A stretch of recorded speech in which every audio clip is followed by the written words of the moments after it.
নমস্কার, বাংলা সাহিত্য চর্চার গ্রুপে তোমাদের সকলকে স্বাগত জানাই। আজকে আমরা কথা বলবো আমাদের মধ্যযুগের বাংলা সাহিত্য থেকে মঙ্গল কাব্য নিয়ে। মঙ্গল কাব্য নিয়ে আমরা আগেও অনেক কথা বলেছি। আজকে আমরা যেটা আলোচনা করব খুব সংক্ষিপ্ত পরিসরে, সেটি হচ্ছে যে মঙ্গল কাব্যের গঠন কৌশল বা মঙ্গল কাব্যের বৈশিষ্ট্য। অর্থাৎ বৈশিষ্ট্য বলতে গেলে আমরা তাকে দুদিক থেকে দেখব, একটা গঠনগত বৈশিষ্ট্য আর একটা হচ্ছে সাধারণ বৈশিষ্ট্য।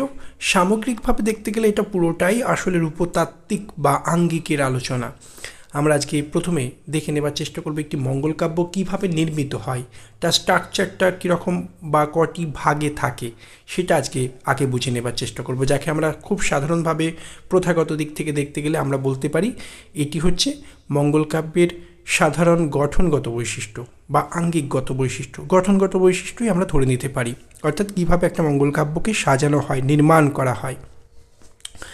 এখানে প্রথমেই বলি যে মধ্যযুগের যে সাহিত্য ধারা, তাকে আমরা তো কয়েকটি ভাগে ভাগ করি। সেখানে অনুবাদ সাহিত্য রয়েছে, মঙ্গল কাব্য রয়েছে, বৈষ্ণব পদাবলী রয়েছে। কিন্তু সবথেকে যে ধারাটিকে আধুনিক বলা যায় এই অর্থে যে আমরা যেমন আজকে একটা থিসিস লিখি বা গবেষণাপত্র লিখি, সেই গবেষণাপত্র লিখতে গেলে কিন্তু কিছু ফর্ম্যালিটি থাকে, কিছু নিয়ম থাকে কীভাবে আমরা একটি গবেষণাপত্র নির্মাণ করব, যেটা আমাদেরকে কোর্স ওয়ার্কে শেখানো হয়। যে একটা গবেষণাপত্র বা থিসিসের শুরুতে একটা ফ্রন্ট পেজ থাকে, তারপরে সেখানে থাকতে পারে নিবেদন অংশ, তারপরে ভূমিকা অংশ, তারপরে সূচিপত্র থাকে, কোথাও বা সূচিপত্র থাকে, তার মধ্যেই ভূমিকা অংশটা থাকে এবং সেইভাবেই পরপর লেখাগুলো চলে এবং শেষে আমরা একটি পরিশিষ্ট অংশ সংযুক্ত করি এবং তারপরে গ্রন্থপঞ্জিতে আমরা যে সমস্ত পত্রপত্রিকার সাহায্য নিই সে অংশটা রাখি। এরপরে আমরা অনেক সময় নিবেদন অংশের পরে আমরা সেখানে লেখক মানে যিনি গবেষণাপত্র তৈরি করছেন এবং যিনি গবেষণা তত্ত্বাবধায়ক, তাঁর স্বাক্ষর বা তাঁর নিজস্ব বক্তব্য বা বয়ানটাও থাকে। তো এই যে একটা ফর্ম্যালিটি মেনটেন করা, এই যে একটা নির্দিষ্ট নিয়মে চলা, আমরা বলতে পারি মধ্যযুগের বাংলা সাহিত্যে যদি কোনো সাহিত্য ধারা এইরকম একটা আধুনিক নিয়মকে অন্তত অনেকটা হলেও অনুসরণ করেছে, একটা সিস্টেমের মধ্য দিয়ে তার কাঠামোটাকে তৈরি করেছে, সেখানে একটা নিয়ম খুব সুন্দরভাবে অনুসরণ করা হয়েছে, তাহলে সেটা কিন্তু মঙ্গল কাব্য। এই মঙ্গল কাব্যের গঠনগত বৈশিষ্ট্যের দিক থেকে আমরা দেখতে পাবো যে একটি মঙ্গল কাব্যের সাধারণভাবে 4টি অংশ থাকে। প্রথমেই থাকে বন্দনা অংশ, তারপর থাকে গ্রন্থোৎপত্তির কারণ বা আত্মবিবরণী অংশ, তারপরে দেবখণ্ড, তারপরে নরখণ্ড। এই বন্দনা খণ্ডটা কি না, বন্দনা খণ্ডে আসলে যেটা থাকে সেটা হচ্ছে দেবদেবীর বন্দনা, অর্থাৎ যিনি মঙ্গল কাব্য লিখছেন বিভিন্ন দেবদেবীর বন্দনা তিনি করতে পারেন। সেখানে অনেকের বন্দনায় থাকতে পারে, যেমন ভারতচন্দ্র রায়গুণাকরের অন্নদা মঙ্গল কাব্যের শুরুতেই আমরা দেখব গণেশের বন্দনা রয়েছে, শিবের বন্দনা রয়েছে, বিষ্ণুর বন্দনা রয়েছে এবং তারপর মূল অংশে ঢোকার আগে আমরা দেখতে পাবো যাকে নিয়ে কাব্য সেই অন্নপূর্ণার বন্দনা রয়েছে। এমনকি কোনো গুরুজনের বন্দনাও থাকতে পারে এখানে। এটা বলতে পারো আজকের দিনে যখন একটি গ্রন্থ লেখা হয় সেখানে শুরুতেই উৎসর্গ বলে একটি পত্র থাকে, অর্থাৎ যাকে উৎসর্গ করে লেখা হচ্ছে সেই উৎসর্গপত্রের মতো করেই যেন এই অংশটিকে আমরা ভাবতে পারি, যেখানে কোনো মানে বলা যেতে পারে শ্রদ্ধেয় গুরুজন বা অধ্যাপক যার প্রেরণা তাকে সাহায্য করেছে তার নাম অনেক সময় থাকে, এও একরকম সেই বন্দনা অংশ। তো এই অংশে বন্দনা অংশ। এরপরে থাকে গ্রন্থোৎপত্তির কারণ বা আত্মবিবরণী অংশ। আমরা দেখবে যখন একটা আধুনিক বই পড়ি তখন দেখবে সেখানে একটা নিবেদন অংশ থাকে এবং যেখানে আমরা দেখতে পাবো যে এই গ্রন্থ লেখার ক্ষেত্রে লেখক কোন প্রেরণা পেয়েছিলেন, কাদের থেকে প্রেরণা পেয়েছিলেন, লেখার প্রেক্ষাপটটা কী সেটা উল্লেখ থাকে। অনেকটা এইভাবেই আমরা ভাবতে পারি মধ্যযুগের এই মঙ্গল কাব্য সম্পর্কেও। গ্রন্থোৎপত্তির কারণ ও আত্মবিবরণী নামক যে অংশটি, এখানে সাধারণভাবে লেখক কেন এই গ্রন্থ লিখছেন তার একটা প্রেক্ষাপট থাকে। যেমন আমরা দেখতে পাবো মুকুন্দ চক্রবর্তী চণ্ডীমঙ্গল কাব্য পড়লে বুঝতে পারবো যে মুকুন্দ চক্রবর্তী তিনি তার যে দামুন্না সেখান থেকে রাজনৈতিক বিশৃঙ্খলার কারণে সেখান থেকে তিনি চলে যাচ্ছেন, মেদিনীপুরে তিনি চলে যাচ্ছেন এবং সেখানে বাঁকুড়া রায় তাঁর পৃষ্ঠপোষকতা লাভ করছেন প্রাথমিকভাবে এবং পথে দেবী তাকে স্বপ্নাদেশ দিয়েছিলেন এবং পরে বাঁকুড়া রায়ের পুত্র রঘুনাথ রায়ের নির্দেশে সেই স্বপ্নাদেশ স্মরণ করে তিনি কাব্য লিখছেন তাঁর চণ্ডীমঙ্গল কাব্য। ফলে চণ্ডীমঙ্গল কাব্য লেখার প্রেক্ষাপটটা, কেন কবি লিখছেন, কে কবিকে প্রেরণা দিয়েছেন, অর্থাৎ দেবী বা দেবতা তাকে যদি প্রেরণা দিয়ে থাকেন, কোন ছদ্মবেশে প্রেরণা দিয়েছেন, সবটাই কিন্তু এই গ্রন্থোৎপত্তির কারণ অংশে থাকে। এবং আর যে অংশটি এই অংশে খুব গুরুত্বপূর্ণ, সেটা হচ্ছে এই গ্রন্থোৎপত্তির কারণ অংশে আরেকটি দিক থাকে, সেটা হচ্ছে কবির নিজস্ব পরিচয়, আত্মবিবরণী।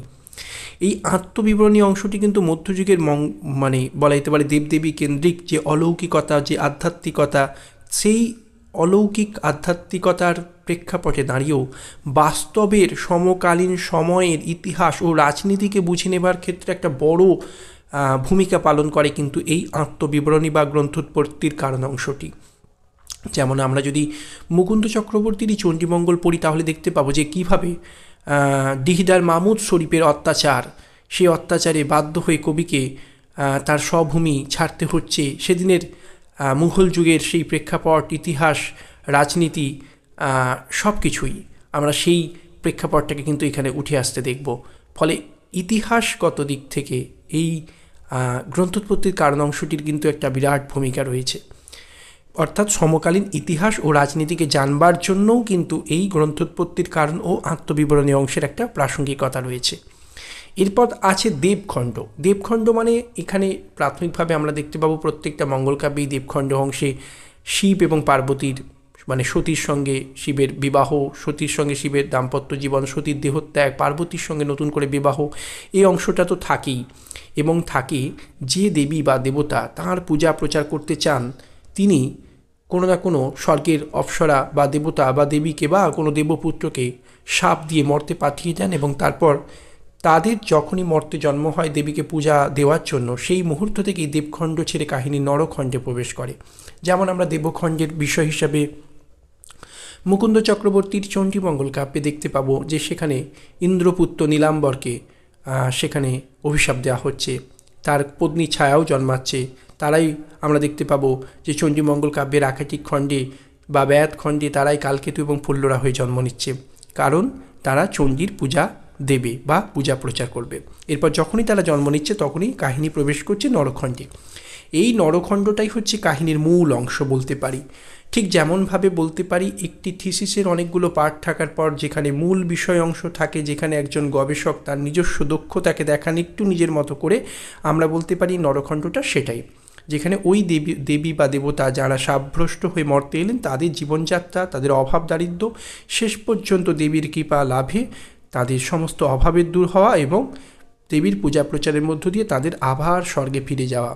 যেমন কালকেতুর অভাব ছিল, কালকেতুকে দেবী ঘড়া ভর্তি মোহর, তারপরে তাকে অঙ্গুরি দান করে তাকে নতুন করে গুজরাট নগর পত্তন করতে সহায়তা করছেন, এবং শেষ পর্যন্ত দেবীর কৃপায় সমস্ত ঝড়ঝাপটা মিটে যাচ্ছে এবং তারা দেবীর পূজা দিচ্ছেন।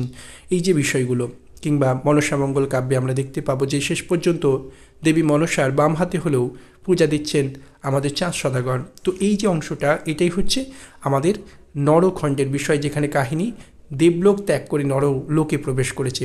এবার এই অংশটা বিভিন্নজন বিভিন্নভাবেই রাখতে পারেন। যেমন মুকুন্দ চক্রবর্তী চণ্ডীমঙ্গল কাব্যের এই নরখণ্ডকে আবার দুই ভাগে ভাগ করা হয়েছে, আকেতিক খণ্ড বা ব্যাদখণ্ড, আর একটাকে বণিক খণ্ড বলা হচ্ছে। তো এইভাবে আমরা বলতে পারি একটি মঙ্গল কাব্যের প্রাথমিকভাবে গঠনগত দিক থেকে চারটি অংশ থাকে বা চারটি অবস্থান বা চারটি ক্ষেত্র থাকে। গঠনগত বৈশিষ্ট্যের মধ্যে এগুলোই পড়ে। এরপর আসছে কিছু সাধারণ বৈশিষ্ট্যের কথা। এই সাধারণ বৈশিষ্ট্যগুলো শুধু বিষয়ের দিক থেকে বললে ভুল হবে। এটাকে হয়তো প্রাথমিকভাবে বলা যায় যে একটি মঙ্গল কাব্যের কাহিনীকে পড়তে গিয়ে আমরা কী কী পাচ্ছি, সেটা সাধারণভাবে বিষয়ের অন্তর্ভুক্ত, বিষয়ের দিক থেকে তাকে কী কী পাই, কিন্তু সেটাও একভাবে কিন্তু গঠনের মধ্যেই আসে। অর্থাৎ আমরা যেমন একটা রূপকথার গল্পকে বিশ্লেষণ করতে গিয়ে আমরা সেখানে টাইপ এবং মোটিভের কথা বলি। টাইপ মানে একটা ধরন, আর মোটিভ হচ্ছে কাহিনীর ছোট ছোট উপাদানগুলো, সেটাও কিন্তু রূপতাত্ত্বিক আলোচনার অংশ। ঠিক তেমনি একটি কাহিনী নির্মাণের ক্ষেত্রে যদি কোনো প্রাসঙ্গিক অংশ প্রায় প্রত্যেকটি মঙ্গল কাব্যেই থাকে, তখন সেটা একটা মোটিভের মর্যাদা লাভ করতে পারে লোকসাহিত্যের কাহিনীর রূপতাত্ত্বিক বিশ্লেষণের ভাষায় যদি আমরা বলি। ঠিক একইভাবে আমাদের এই মঙ্গল কাব্যেও কাহিনী বিশ্লেষণ করলে আমরা দেখতে পাবো কিছু মোটিভের মতোই ছোট ছোট উপাদান পাবো, যেগুলো কিন্তু কম বেশি প্রত্যেকটা মঙ্গল কাব্যের কাহিনীতেই আমরা পাবো। সেগুলোকেও আমরা একটা রূপতাত্ত্বিক আলোচনার অন্তর্ভুক্ত করে ভাবতে পারি। অর্থাৎ প্রায় প্রত্যেকটা মঙ্গল কাব্যেই এই মোটিভের মতন উপাদানগুলো, কাহিনী ছোট ছোট উপাদানগুলো কিন্তু আমরা পাই, যেটাও আসলে তার একটা রূপতাত্ত্বিক আলোচনার অন্তর্গত বলা যেতে পারে, কারণ একটি উপন্যাস, ছোট গল্প, নাটক যাই হোক না কেন, সাহিত্যে শুধু স্ট্রাকচারাল বা বাইরের অবয়ব নয়, তার ভেতরের কাহিনীর উপাদানগুলোও কিন্তু রূপতাত্ত্বিক বা আঙ্গিকের আলোচনার অন্তর্ভুক্ত হতে পারে। তো এটাকে আমরা সাধারণ বৈশিষ্ট্য বলে মনে করতে পারি। আগের পোর্শনটা ছিল গঠনগত বৈশিষ্ট্য, যেখানে ছিল বন্দনা অংশ, গ্রন্থোৎপত্তির কারণ অংশ, দেবখণ্ড, নরখণ্ড, অর্থাৎ স্ট্রাকচারাল দিক থেকে তার উপস্থাপনাটা কেমন। এবার সেই বিষয়ের মধ্যে যখন আমরা পৌঁছে যাচ্ছি যে সেই বিষয়টাকে কেমন করে লেখক কীভাবে আমাদের কাছে আনছেন, সেখানেও কিছু কিছু উপাদান পাবো যেগুলো প্রায় প্রত্যেকটি মঙ্গল কাব্যেই আছে। যেমন নারীদের প্রতিনিন্দা, রন্ধন প্রণালী, চৌতিসা, নানা অলৌকিক প্রসঙ্গের অবতারণা, বারোমাস্যা, পাঁচালী রীতি, ভণিতার ব্যবহার, এগুলো কিন্তু প্রত্যেকটা মঙ্গল কাব্যেই থাকে।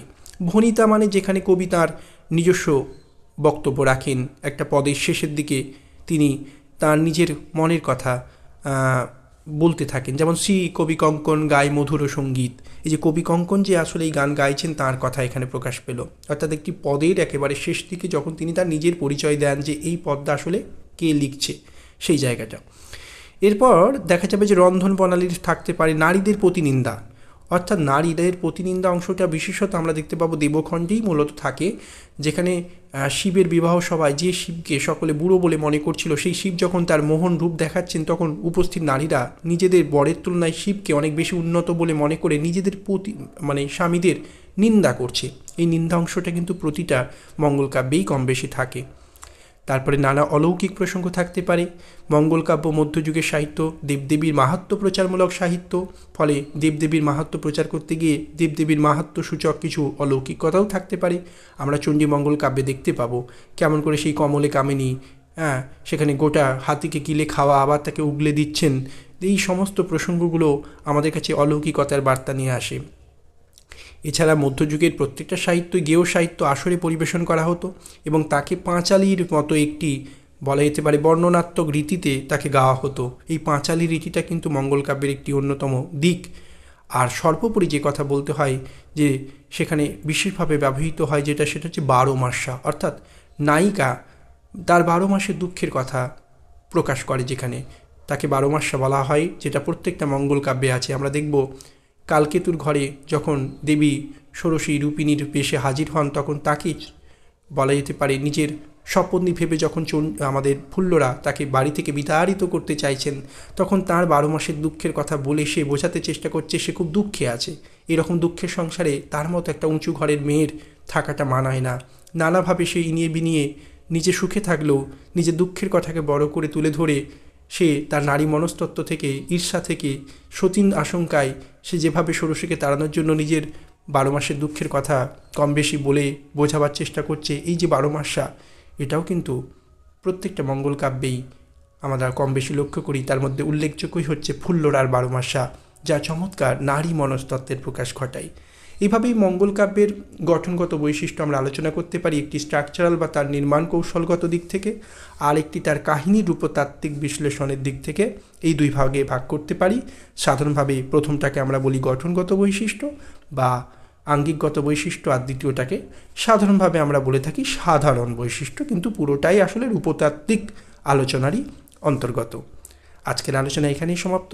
আলোচনা ভালো লাগলে আমাদের চ্যানেলটির সঙ্গে অবশ্যই থাকবেন। সকলকে ধন্যবাদ জানাই।